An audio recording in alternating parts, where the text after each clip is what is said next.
Chirag പാസ്വാന്റെ Lok Janshakti party അങ്ങനെ തള്ളിക്കളയാൻ പറ്റില്ല. പറഞ്ഞു വരുന്നത് പത്തനംതിട്ട നാരങ്ങാനം 14-ാം വാർഡിൽ തെരഞ്ഞെടുപ്പിനെ കുറിച്ചാണ്. ഇവിടെ ഇടതു വലതു മുന്നണികളെ തറ പറ്റിച്ചതാരാണെന്ന് കണ്ടറിയാം.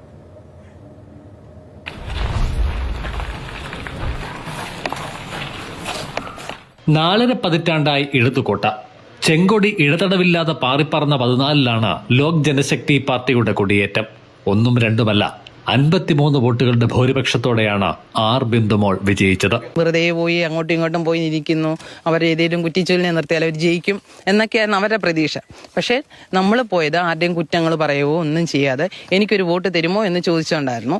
പക്ഷേ ഞാൻ ആ ചോദിച്ചതും ജനങ്ങൾ എന്നെ അവരുടെ ഹൃദയത്തോട് ചേർത്തു എന്ന് മാത്രമാണ് എനിക്ക് തോന്നുന്നത്. എന്നിൽ എന്താണോ അവർക്ക് ആവശ്യം അത് നമ്മൾ ചെയ്തു കൊടുക്കും.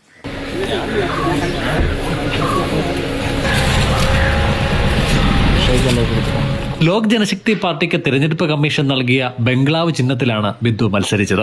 ഇവിടെ ഇടതു സ്ഥാനാർത്ഥി 314 വോട്ടുകൾ പിടിച്ചപ്പോൾ കോൺഗ്രസിന് 90 വോട്ടുകളാണ് ആകെ കിട്ടിയത്. ഇടതു വലതന്മാരെ തറവറ്റിച്ച രാഷ്ട്രീയ തന്ത്രത്തെക്കുറിച്ച് ബിന്ദുമോൾ പക്ഷേ ഒരക്ഷരം മിണ്ടിയില്ല.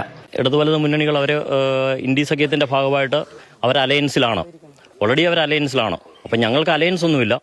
ഞങ്ങൾ ഒന്നിൽ പ്രതിപക്ഷത്തിരിക്കും അല്ലെ ഭരണപക്ഷത്തിരിക്കും എന്നുള്ള തീരുമാനത്തിൽ തന്നെയാണ്. കഴിഞ്ഞ തവണ NDA സ്ഥാനാർത്ഥിയായി മറ്റൊരു വാർഡിൽ മത്സരിച്ചിരുന്നുവെങ്കിലും തോറ്റു. നാരങ്ങാനത്ത് ഇക്കുറി NDAയ്ക്കും UDFനും 6 വീതം പ്രതിനിധികളാണുള്ളത്. ഇടതുപക്ഷത്ത് 2 പേരും. ആർ ബിന്ദുമോൾ ലോക് ജനശക്തി പാർട്ടിയുടെ സംസ്ഥാനത്ത് തന്നെ ഏക ജനപ്രതിനിധി കൂടിയാണ്. മാതൃഭൂമി ന്യൂസ്, പത്തനംതിട്ട.